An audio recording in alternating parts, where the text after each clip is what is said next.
하나님의 말씀 구약 성경 창세기 27장 46절 보겠습니다.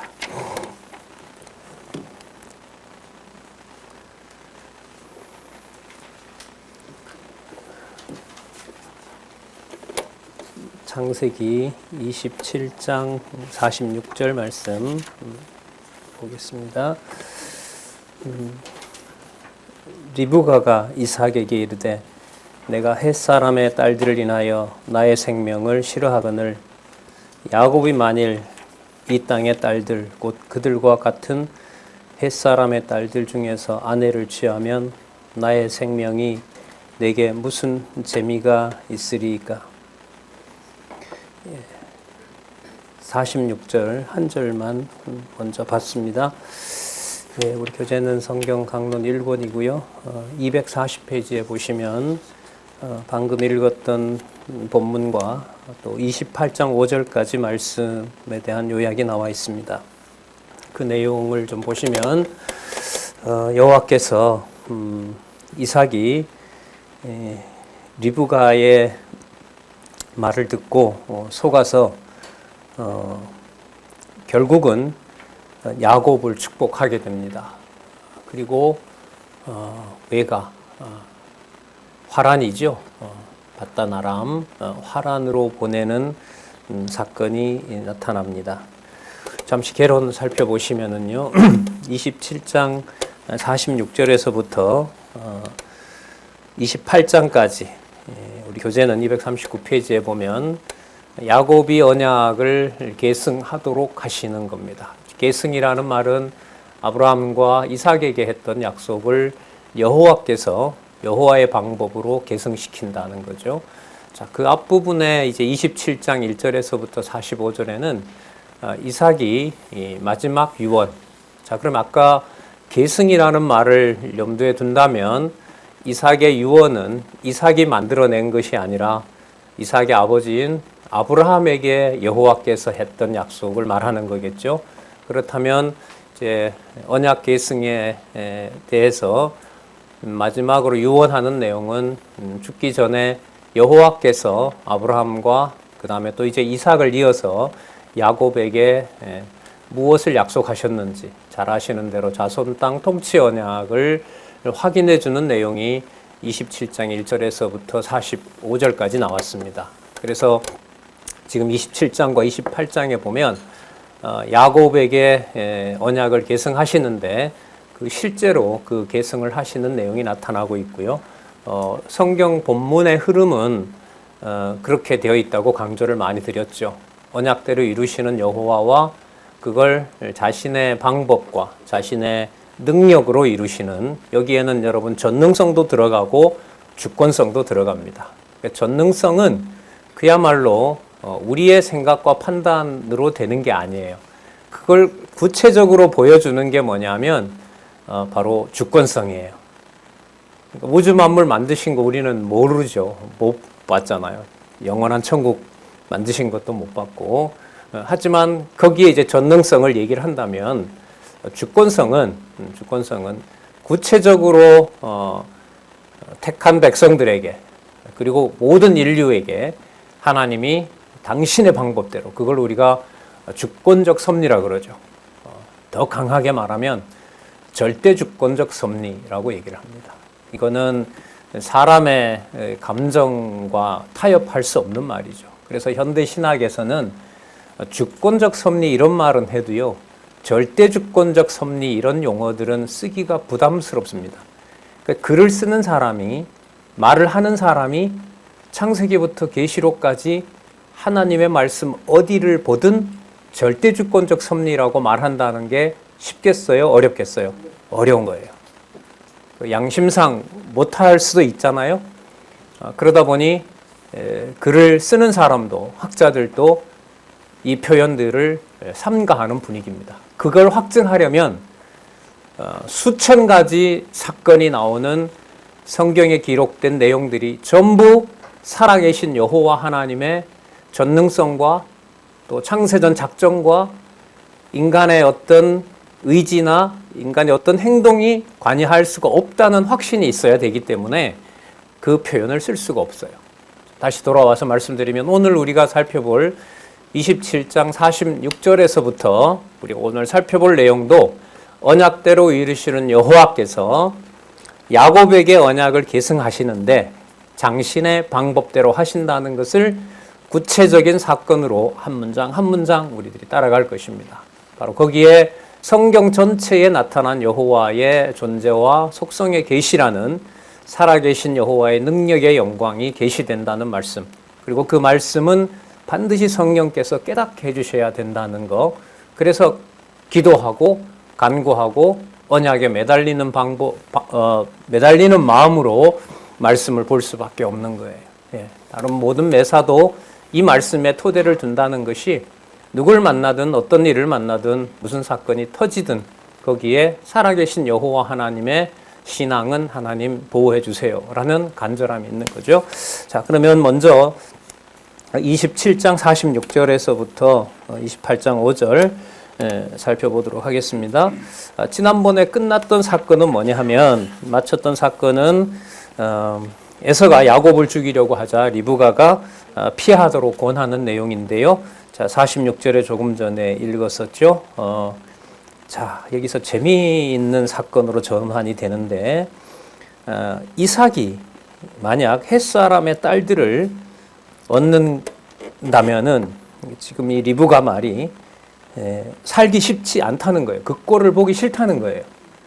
나의 생명을 싫어하거늘 그러니까 살기 싫은 거죠.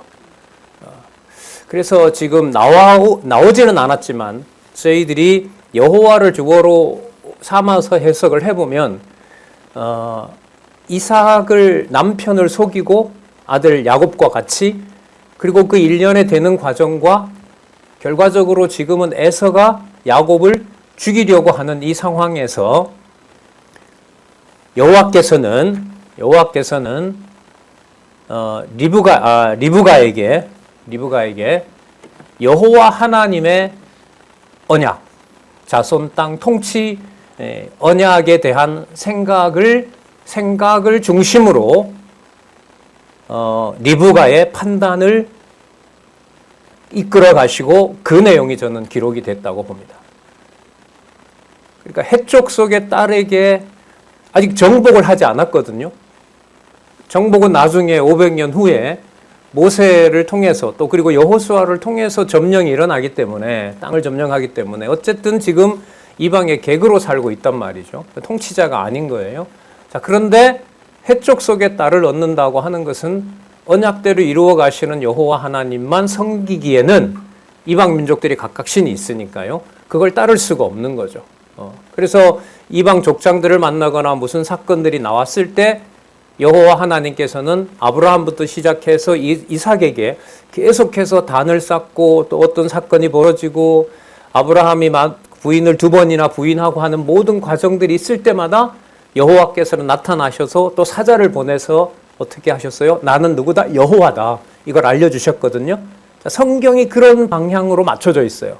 그래서 리브가의 이 판단은 햇사람의 딸들을 인하여 나의 생명을 싫어한다. 살 가치가 없다. 내가 살 수가 없다.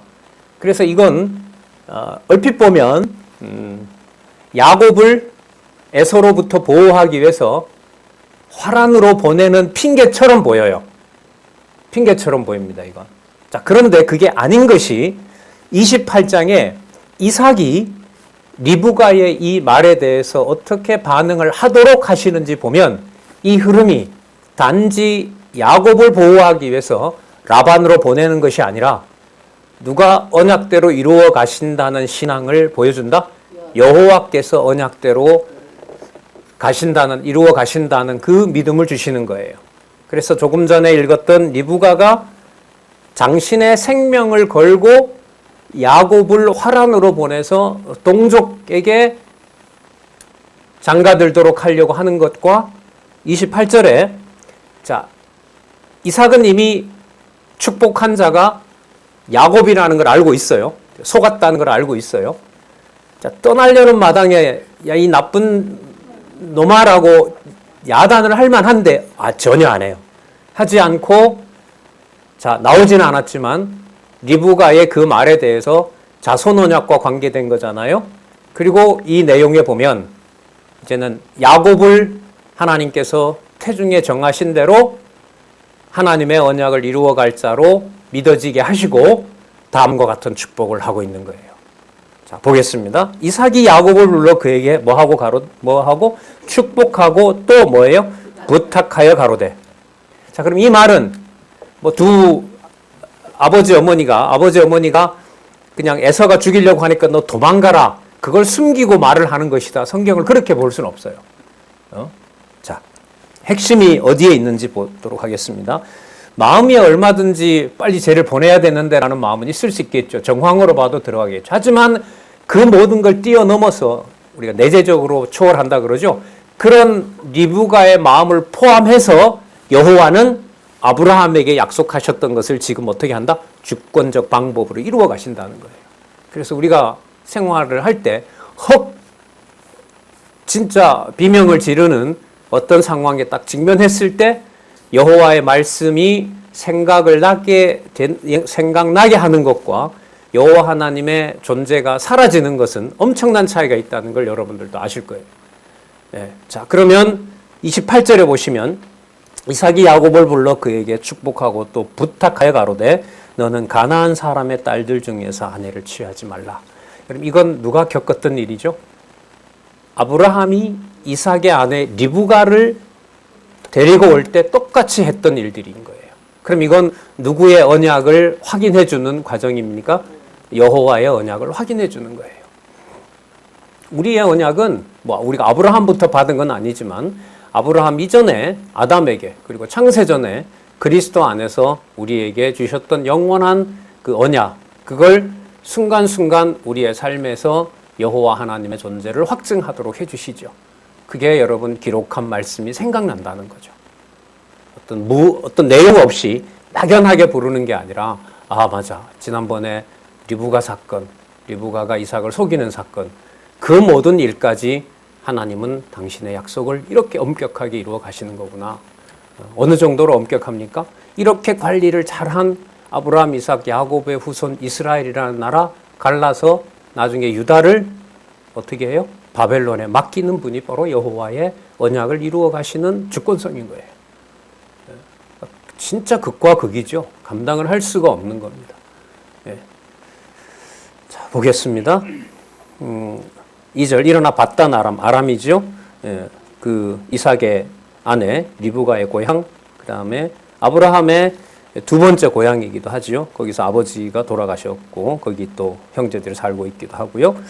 너는 가나안 사람의 딸들 중에서 아내를 취하지 말고 일어나 받단 아람으로 가서 너의 외조부 부두엘의 집에 이르러 거기서 너의 외삼촌 라반의 딸 중에서 아내를 취하라. 자, 자손 언약과 관계가 됩니다. 자, 의미를 부여합니다. 3절 전능하신 하나님이. 그러면 여러분 리브가가 한 말이나 지금 이삭이 하는 말이나 이 말에서 두 부모는 리브가와 야곱은 누가 이 일을 지금까지 해오셨고 앞으로 해가실 것이라는 걸 드러냅니까? 하나님께서. 자, 이때 하나님은 전능자이시죠. 그래서 여호와와 전능자의 주어가 아브라함, 이삭, 야곱에서 어떻게 한다? 그때마다 다르게 나타납니다. 언약대로 이루시는 여호와, 그 다음에 주권적으로 섭리하시는 전능하신 하나님. 자, 이렇게 의미를 부여하시면은 읽어가시는데 도움이 되리라고 봅니다. 전능하신 하나님이, 좋지요? 전능하신 하나님이 내게 복을 주어 너로 생육하고 번성케 하사. 이건 아브라함으로부터 이어지는 약속입니다. 그 다음 두 번째, 여러 족속을 이루게 하시고, 이건 이삭에게도 약속해 준 바고요. 자, 그 다음 4절에 보시면 아브라함에게 허락하신 복을 내게 주시되. 12장부터 20장까지 아브라함에 관한 사건들이 나타나죠. 자, 아브라함에게 하신 복을 내게 주시되, 그 복을 주시는 방법이 누구 방법으로 하셨다고요? 여호와의 주권적인 방법으로 하셨다는 거 본문 우리가 확인했고요. 너와 함께 내 자손에게 주사 너로 하나님이 아브라함에게 주신 땅 곧 너의 우거하는 땅을 유업으로 받게 하시기를 원하노라. 이게 이삭이 속아서 축복했던 야곱에게 본래 하나님의 축복을 받아야 될 바로 야곱에게, 하지만 데리고 있을 수는 없고 형에 죽이려는 바로 그 살해 앞에서 아들을 보내면서 가서 몸조심하고 잘 살아라가 아니라 누구를 기억하게 하신다? 여호와를 기억하게 하신다는 사실을 우리가 말씀을 통해서 확인할 수가 있습니다. 너로 하나님이 아브라함에게 주신 땅 곧 너의 우거하는 땅을 유업으로 받게 하시기를 원하노라. 이에 이삭이 야곱을 보내었더니 밧단 아람으로 가서 라반에게 이르렀으며 라반은 아람 사람 부두엘의 아들이요. 자, 부두엘의 아들이라는 말은요, 부두엘이 아브라함의 동생 나홀의 아들입니다. 그러니까 지금 이 근친 간의 상간이 사촌들, 육촌들 사이에서 일어나게 돼요. 이러면서 이게 종족을 보호하는 바로 그러한 일들로 지금 사건이 진행되고 있습니다. 라반은 아람 사람 부두엘의 아들이요 야곱과 에서의 어미 리브가의 오라비였더라. 지금 여러분 25장에서부터 이미 우리가 확인을 하고 있습니다. 지금 있는 곳에서부터 여러분 화란도 참고로 80에서 100km가 되니까요. 한 5, 6일 계속 걸어가야 되는 길이죠. 여기에 아브라함이 바로 이 리브가를 데려오기 위해서 아브라함의 종을 보냈던 바로 그 길이에요. 그래서 지금 아브라함도 그렇고요. 이삭은 뭐 밧단 아람까지 갔다는 얘기는 없죠. 밧단 아람에 아브라함의 종이 가서 리브가를 데려올 때 이제 그 세겜 위쪽에서 이제 만나긴 했지만, 그러나 야곱은 이제 여러분 이걸 이제 왔다 갔다 하는 거죠. 100여 킬로 갔다가 다시 20년 후에 다시 돌아오는 바로. 그리고 나중에 또 어디로 내려가요? 야곱은 70명 데리고 애굽으로. 그러니까요, 야곱이 밟았던 땅은 지금 도망가고 있는데, 도망가서 밧단 아람에서부터 시작해서 나중에 20년이 지나고 또 17살에 요셉이 17살 무렵에 형들한테 잡혀서 애굽으로 팔려가니까요. 그러니까 이제 앞으로 한 37년 이상 후에는 바로 다시 어디로 내려가요? 애굽으로 가는. 그러니까 횡으로 보면 아브라함이 출발했던 아람에서부터 시작해서 그 인생 마지막은 어디로? 애굽으로. 그럼 그 길이 바로 무슨 땅이냐면 앞으로 줄 땅인 거죠. 그 가나안 땅을 횡단하도록 하는 것이 바로 이제 야곱의 인생 여정이라고 보시면 됩니다. 이에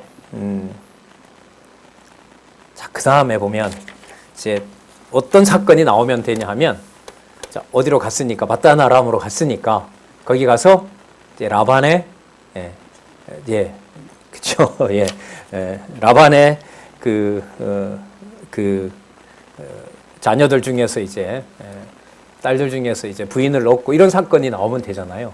그런데 28장 6절에서 9절 그 다음 사건에는 갑자기 에서가 나와요. 그래서 오늘도 마찬가지인데요. 6절과 9절을 빼고요. 아까 읽었던 여러분 5절 있죠. 5절 끝이 어떻게 끝나죠? 야곱과 에서의 어미 리브가의 오라버니였더라. 누가? 라반이. 그러면 딱 이 18장 10절에 가서 보시면 야곱이 브엘세바에서 떠나 화란으로 향하여, 그럼 딱 연결되잖아요. 축복을 받고 어디로 가요? 화란으로 간다. 근데 중간에 보면 6절과 9절에 에서 사건이 나와요. 갑자기. 여러분 목적은 어디에 있을까요? 성경 본문의 내용이 이렇게 구성되어 있다는 게 주권성이고, 주권성은 뭘 위한 거죠? 언약하신 대로 성취해 가시는 여호와 이름 계시를 위한 거죠. 자, 그 계시 사건을 아주 상세하게 무슨 사건을 통해서 여호와의 주권성을 드러내시냐 하는 것이 본문이 그 순서대로 되어 있는 놀라운 순서인 거죠.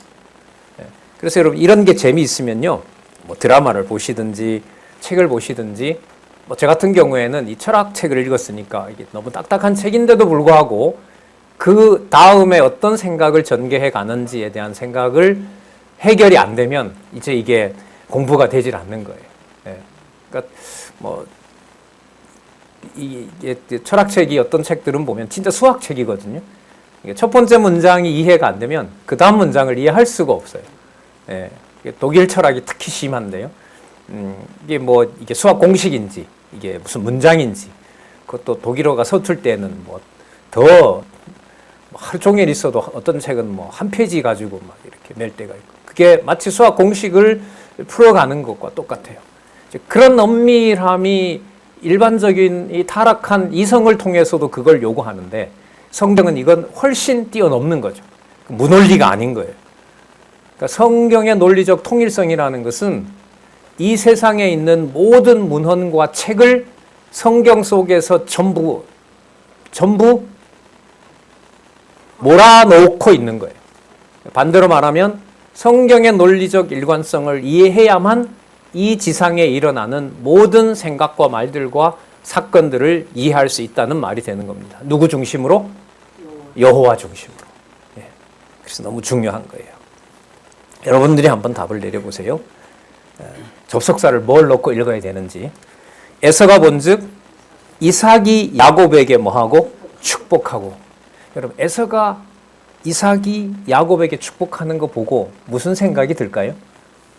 팥죽 팔아먹은 거, 팥죽 때문에 장자명분 판 거, 지금은 죽이고 싶은 거, 그 다음에 저기 어머니까지 가세해서 아버지를 속이고 내 축복권을 빼앗은 거. 그런데 보니 아버지가 결국은 야곱을 축복하는 사건. 그럼 이 일련의 과정에서 객관적으로 이 문제를 해결한다는 것은 누구 이름이 나오지 않으면 해석할 수 없다? 여호와 이름이 안 나오면 안 돼요. 아까 그래서 이삭의 입에서 누구라고 나왔죠? 하나님이, 전능하신 하나님이 이렇게 나온 거예요. 그래서 주어를 찾아야 된다, 회복해야 된다. 이게 여러분 무슨 명령과 같은 요구가 아니에요. 하나님께서 그렇게 해주시겠다는 약속이고 그렇게 해주시는 바로 우리의 삶의 과정이기도 하죠. 이삭이 야곱에게 축복하고 그를 밧단 아람으로 보내어 거기서 아내를 취하게 하였고 그에게 축복하고 명하기를, 계속 축복이라고 나오죠. 너는 가나안 사람의 딸들 중에서 아내를 취하지 말라고 하였고, 자, 앞에 내용들이 반복이 돼요. 야곱의 부모의 명을 쫓아 밧단 아람으로 갔으며 다시 에서가 본즉, 자, 아까 6절에 보면 에서가 본즉, 그럼 에서에게 뭘 확증해 준 거예요? 태에서부터 확정되어 있는 여호와를 에서의 눈을 통해서 확인해 주기 위해서 이 본문이 있는 거예요. 그리고 당사자인 에서로서는 어디에서부터 점점 멀어지게 하죠? 축복해서부터 멀어지게 하죠. 무슨 행동을 하든 아버지를 위해서 자기 목숨을 바치더라도 복은 누구에게 가게 돼 있어요? 야곱에게 가게 돼 있어요. 여러분, 이런 부분들이 성경을 볼 때 슬퍼요. 이 경우가 누구에게 나중에 드러나냐 하면 다윗을 선택하고 하나님께서 사울을 버릴 때 눈물 납니다. 제가 실제로 눈물이 났어요. 아, 이렇게 버리나? 그래서 이 전능성과 주권성과 신실성을 사무엘상에서 사무엘과 사울과 다윗의 이 삼각관계를 두고 하나님이 어떻게 섭리해 가시는지 나중에 뭐 여러분들이 이미 공부하셨지만 그걸 읽어보면 똑같은 성경 구조로 되어 있어요. 계속 볼게요. 8절 에서가 본즉 가나안 사람의 딸들이 그 아비 이삭을 기쁘게 못하는지라. 그러면 에서가 봤을 때도 그러니까 리브가와 야곱이 단지 야곱을 피신시키기 위해서 두 사람이 명분을 만들어내는 게 아닌 거죠. 에서도 여호와 알죠. 들었죠. 분명히 봤죠. 그래서 아까 리브가가 도피시키기 위해서 야곱을 형 에서로부터 도피하기 위해서 그런 명분을 만들어내는 것이 아니라 누구를 기억나게 한 것이다? 여호와를 기억나게 한 것입니다. 그러니까 어떤 방법으로 여러분들과 제 삶에서 여호와를 기억나게 할지는 아무도 몰라요. 그래서 함부로 판단할 수 없는 거예요. 사람 주어를 넣을 수가 없어요. 겁나는 거예요. 저 사람 왜 저러지? 이게 이 발상부터가 몸이 떨리게 하는 거죠. 자, 그럼 여기서 에서가 할 수 있는 일은 죽일 수는 없는 거고요. 야곱을 지금. 자, 보겠습니다. 에서가 본즉 가나안 사람의 딸들이 그 아비 이삭을 기쁘게 못하는지라. 이에 에서가 이스마엘에게 가서, 이스마엘은 누가 되죠? 삼촌이에요. 맞죠? 맞죠? 네. 이삭의 형제니까, 아버지의 형제니까. 자, 아브라함의 아들이라고 성경에 표현이 됐잖아요. 이스마엘에게 가서 그 본처들 외에 아브라함의 아들, 자 보세요. 아브라함의 아들이라고 나오잖아요. 이스마엘의 딸이요 느바요의 누이신 마할랏을 아내로 취하였더라. 왜요?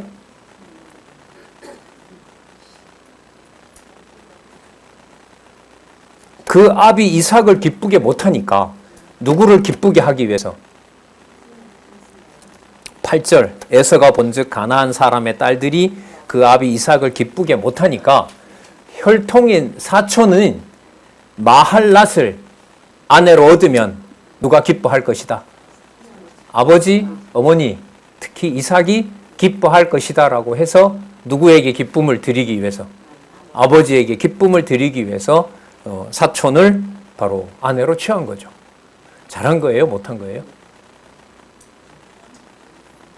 여러분 약간 주저하시는 게 맞아요. 잘했다 못했다는 기준을 우리는 지금 하나님 기준의 선과 악과 인간 기준의 선과 악을 구분할 수가 없기 때문에. 그러나 인간적으로 말씀을 드리면 에서가 마할랏을 아내로 얻은 사건은 해족 속 두 여인을 아내로 얻은 사건보다 이삭에게는 뭐가 될까요? 기쁨이 되죠. 그렇다 해서 이게 정해진 하나님의 언약을, 하나님의 축복을 누구에게 줄 수는 없어요? 에서에게 줄 수는 없는 거예요. 그래서 인간적인 경우로 보면 납득이 될 만하지만 그게 하나님의 약속을 바꿔줄 수는 없어요. 전체 정황으로 보면요, 이 일에 이때까지 지금까지 에서가 결국 야곱을 죽이려고 했던 이 일의 현상적인 원인으로 치면 누구 탓이에요, 이거 전부? 그렇죠. 이삭 입장에서 보면 부인과 아주 그 잘 속이는 둘째 아들 야곱의 작품인 거. 그런데 성경은 거기에 맞추질 않아요. 이 에서의 입을 통해서도 하나님의 축복은 약속한 대로 누구에게 가고 있다? 야곱에게 가고 있다. 살인하고 싶은 마음 속에서도 누구를 계시해요? 여호와의 복이 어디로 가는지를 알려줘요. 이 감정을 성경 본문에 있는 몇 자 정보를 가지고 이게 해결이 될까요? 저는 절대로 할 수 없다고 봐요. 여호와 계시라는 말이 편한 말이 아닌 거예요. 그러니까 내가 깨달을 수 있다? 이 정도면 나는 어느 정도 이해를 하고 있다? 이런 말을, 이런 생각을 한다는 게 괴롭습니다. 편치가 않아요. 그냥 볼 수 있게 하고 적어도 성경을 들을 수 있는 여건과 환경이 있고 그 말씀 속에서 살아계신 여호와를 깨닫게 해주시는 것에 감사할 뿐이지, 그렇게 하더라도 한순간 이제 자기 기준에 맞지 않으면 하나님의 정하심을 알고도 에서처럼 뭘 해야 돼요? 죽여야죠. 여러분, 이 사건이 지금 말씀을 드렸는데 똑같이 지금 말씀드린 과정이 누구에게 진행이 됐냐 하면 가인과 아벨에게 진행된 거예요. 어느 날 갑자기 가인이 아벨 죽인 거 아니죠. 누가 나타났어요? 하나님이 나타나서 뭐 하지 말라? 죽이지 말라. 너 왜 그렇게 분을 내느냐? 내가 하는 일인데. 그리고 그 말을 가인이 아벨에게 가서 얘기합니다. 내가 진짜 시기가 났는데 하나님이 나타나서 그 시기하는 마음을 갖지 말고 죄 짓고 싶지만 짓지 말라고 하나님 얘기했다. 그럼 이 말을 아벨에게 했을 때는 아벨이 듣고 형이 화가 났지만 뭐 하겠구나. 하나님 말씀 듣겠구나라고 생각하죠. 돌에 맞아 죽을 것이라고 논리적으로는 생각할 수 없어요. 합리적 판단을 그렇게 할 수는 없어요. 그럼 어떻게 돼요? 가인의 손에 의해서 돌에 맞아 죽어요. 거기에 언약대로 이루시는 여호와를 내가 가진 정보 때문에 한다? 아까 분명히 가인은 정보가 있었잖아요. 하나님이 나타나서 정보를 줬잖아요. 너 범죄하면 안 된다. 네. 그리고 아벨에게 가서 얘기까지 했잖아요. 그런데 어느 날 들에 가서 야곱 보는데 아니 아벨이 등 돌리고 있는데 죽이고 싶은 거예요. 돌을 들어 죽인 거예요. 그 마음이나 에서가 죽이고 싶으나 눈앞에 누구의 약속이 확인이 돼요? 여호와의 약속이 확인이 되고 아버지에게 즐거움이 될까 싶어서 사촌을 데려다가 며느리를 얻어요. 하지만 누가 정한 복은 갈 수 없어요. 여호와가 정해놓은 복은 에서에겐 절대로 갈 수 없어요. 그러니까 여호와가 하시는 일을 보여주는 만큼 택한 백성은 행위와 상관없이 누구의 존재를 더 확증하게 되고 여호와의 존재를 알게 되고, 그렇지 않는 하나님의 택한 백성, 하나님의 언약이 없는 자녀에게는 여호와라는 증거가 눈앞에 분명해도 그 여호와를 믿을 수 없게 하시는 거예요. 이게 여호와의 주권성이에요. 이 모든 일을 언제 정해놓으셨다? 창세전에 정해놓으신 대로 하고 계신 거예요. 그래서 여러분 체제개혁과 더불어 명령하지 않고 사람 주어를 꺼내지 않게 하시고 일 처리와 어떤 개인의 계획과 그것을 절제하게 하고 하나님의 존재를 서로 훼손하지 않고 기억나게 해주는 쪽으로 하나님께서 코로나와 더불어 공부하게 하시고 성경 보게 하시면서 하나님이 그 일을 지금 주관해 가고 있다고 보는 거죠. 그래서 지금 이게 초반부인데 241페이지인데 9882페이지면 아직도 9500페이지 남았어요. 진짜 뭐라 그럴까요? 상상할 수 없는 일들이 아직 기다리고 있는 겁니다.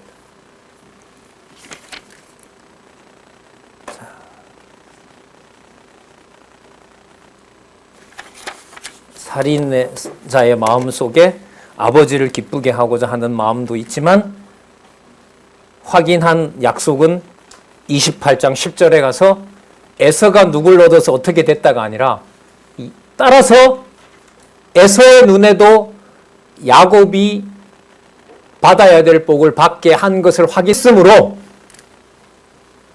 자 28장 10절, 야곱이 화란으로 가다가 누가 나타나서 여호와께서 나타나서 언약을 확인해 주는 내용이 28장 10절에서부터 15절입니다. 그럼 여러분 우리가 지금 세 부분인데 지금 이 세 부분으로 봤을 때 바로 결론은 누가 나타나서 누구를 알려주는 거예요?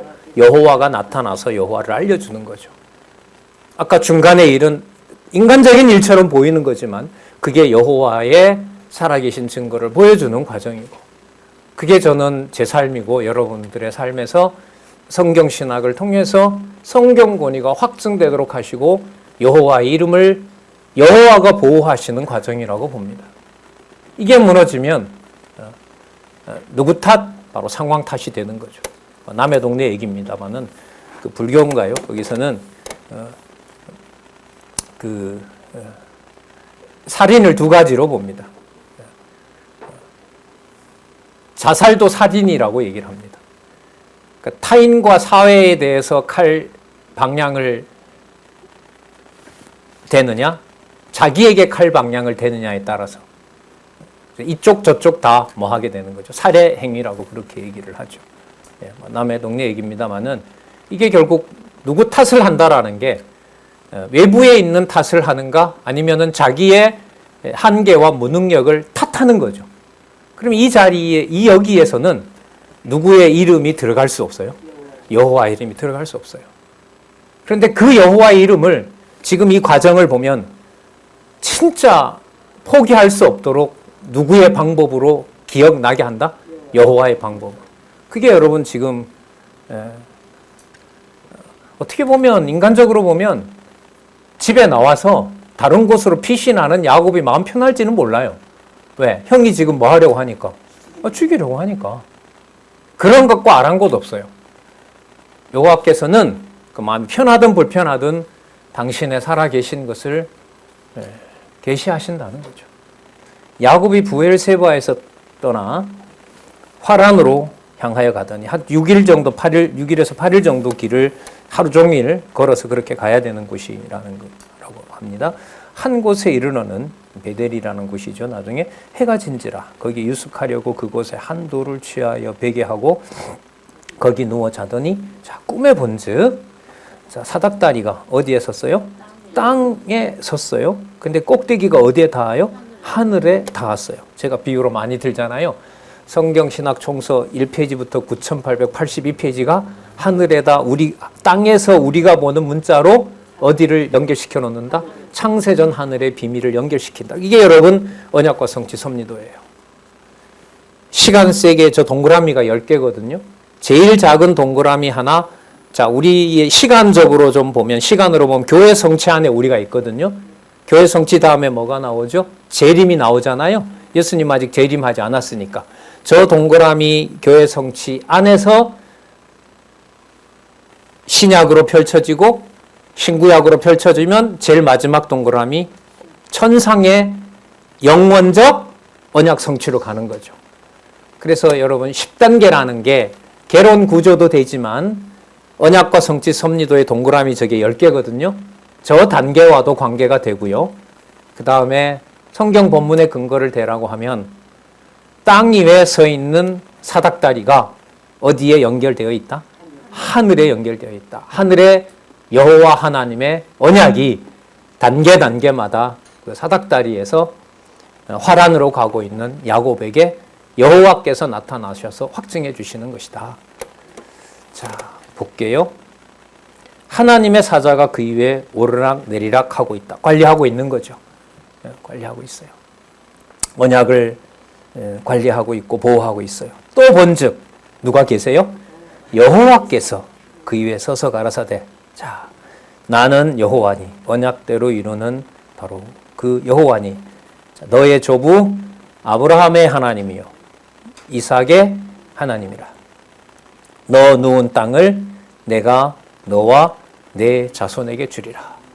브엘세바에 있으면 이 땅도 준다 그러고 제가 지금 여기 어디라 그랬어요? 이게 나중에 베델이 되거든요. 이 땅도 준다. 쪽에 가면 이 땅도 준다 그러고 그러면 다니는 곳곳이 전부 자, 우물 판 거 이것도 내가 준다 그러고 그러니까 남쪽에 있든 중앙에 있든 북부에 있든 이 모든 횡단하는 곳이 나중에 정확하게 7지파 반이죠. 동편 땅 2지파 반은 또 동편에 따로 있는 거고요.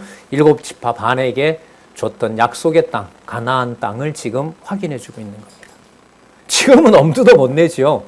원주민들이 거기 다 차지하고 있고 나중에 저기 35장에 가면 에서 있죠.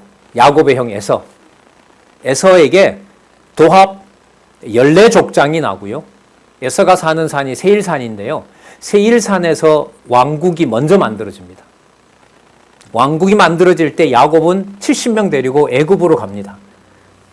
남의 나라까지 들어간 판에 가나안에서 왕국을 세운다? 소망이 있어요, 없어요? 전혀 없게 만들어 놓습니다. 그게 여러분 여호와의 언약 섭리 36장의 상황입니다. 1장에서부터 36장이죠. 여호와의 언약 섭리 그렇게 끝납니다. 상상을 할 수가 없어요. 함부로 말할 수가 없어요. 그래서 진짜 신적 권위가 맞아요. 성경이. 편하게 사시려면 방법을 일러드리잖아요. 뭘 안 보면 돼요? 성경 안 보시면 돼요. 안 봐도 천국 가는 데는 지장은 없다고 하니까요. 그런데 여러분 천국에 있는 소망이 오늘 사닥다리 비유로 보면 땅에다 세워놓은 사닥다리 무시하고 천국으로 가요? 못 가요. 갈 수 없어요. 갈 수 없어요. 그래서 여러분들도 고민하지만 저도 고민합니다. 제 자신을 포함해서. 이렇게 열심히 공부하다가 이렇게 버릴 수가 있나? 진짜 극히 인간중심적인 고민이죠.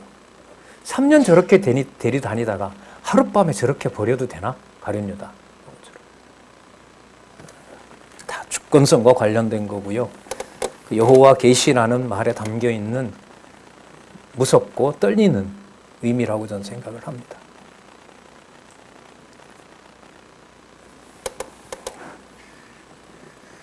14절이죠. 내 자손이 땅의 티끌같이 되어서 동서남북에 편만할지며 땅의 모든 족속이 너와 내 자손을 인하여 복을 얻으리라. 요 약속을 아브라함에게 12장 2절에서 그대로 하죠. 3절에서 너가 뭐의 근원이 된다? 복의 근원이 된다. 내가 너와 함께 있어. 내가 어디로 가든지 너를 지키며 너를 이끌어 이 땅으로 뭐 한다? 돌아오게 한다. 그럼 밧다나람에 갔다가 다시 또 쭉 내려오면서 20년 후에 여호와께서 이 땅을 주신다라는 것을 확인했고, 자, 내려올 때는 4명의 아내와, 자, 뭐 공식적으로는 2명이지만 4명의 부인과 어쨌든 12아들을 데리고 바로 이 베델에 와서 여호와의 약속을 다시 부르면서 단을 다시 쌓게 됩니다. 그리고 결국 20년 야곱의 인생은 누구 이름을 알려주고 누구 이름을 다시 부르게 하는 거? 그렇죠. 여호와의 이름을 부르게 하고 부를 것이다라고 알려주고 다시 돌아와서 여호와의 이름을 부르는 거죠. 이 땅으로 돌아오게 할지라 내가 계속 강조합니다. 내가 내게 허락한 것을 다 이루기까지 너를 떠나지 아니하리라 하신지라. 예. 여러분 이 기도를 언제 절실하게 할까요? 20년 후에 돌아올 때 지금 형 에서의 눈을 피해 도망가잖아요. 형으로부터 도망갈 때 다시 누구를 만날 때 에서를 만날 때 너를 떠나지 아니하리라 이 말이 또 생각이 나요. 하나님 그때 저 떠나지 않는다고 했잖아요. 그런데 하는 짓이 가족까지 다 건너게 하고 자기는 요단강 동편에서 안 건너요. 이 나쁜 놈. 자 보세요. 20년 동안 그렇게 보여줬는데도 10번 사기당하면서 엄청난 거부가 돼서 돌아오는데도 에서를 딱 만났을 때는 전부 다 보내고 자, 자기 좋아하는 사람 순서대로 종들 앞세우고 그 다음에 레아 애들 앞세우고 그 다음에 라헬 앞세우고 요셉 뒤에다 두고 자기는 아예 건너가지 않고 제일 앞에는 에서에게 줄 몇백 마리 양 앞에다 놓고 그리고 건너기를 주저할 때 하나님이 나타나서 씨름해서 하나님을 이기죠. 하나님의 사자를 이깁니다. 그래서 이름을 바꾸죠. 무엇으로? 이스라엘로. 그런 여정으로 진행이 됩니다. 그래서 이 성경 본문을 이어가는 게 꼼꼼하게 같이 읽어 가셔야 되는 이유가 성경에 나와 있는 어떤 말씀은 어느 날 툭 던지지는 말씀이 없어요. 반드시 그 앞에 있는 말씀에 연약한 대로 그 말씀이 나오게 되어 있어요. 그러니까 사건들도 그러니까 어떻게 될까? 겹치는 거예요. 그래서 아까 에서와 야곱 얘기하다가 아까 가인과 아벨 경우도 여호와 계시의 관점에서 여호와의 주권성과 관련해서 그렇게 말씀을 드렸던 게 성경 본문을 이해에 도움을 서로 받고자 말씀을 드린 거예요. 자, 16절에서부터 26절에 보면 야곱이 잠에 깨어서 자 그곳을 베델, 엘은 엘로힘이고요. 그 다음 베리트는 바로 집이에요. 그러니까 하나님의 집이라는 의미를 가지고 있죠. 베델에 돌로 기둥을 세우고 서원합니다. 서원은 맹세하는 거죠. 누가 약속하셨으니까? 여호와께서 약속하셨으니까. 그럼 다시 돌아올 때 바로 이 자리에서 여호와의 이름을 기억하고 하나님이 안전하게 돌아오실 때 아브라함이 멜기세덱에 바친 것처럼 하나님에게 바로 언약 성취해 주신 감사의 예물을 11조를 드리도록 하겠습니다. 이거 아브라함 할아버지한테 배운 거죠. 예. 할아버지가 있을 때 야곱도 있습니다. 3대가 같이 삽니다. 어쨌든 자 우리 차 한잔 하시고요. 28장 16절부터 계속 살펴보도록 하겠습니다.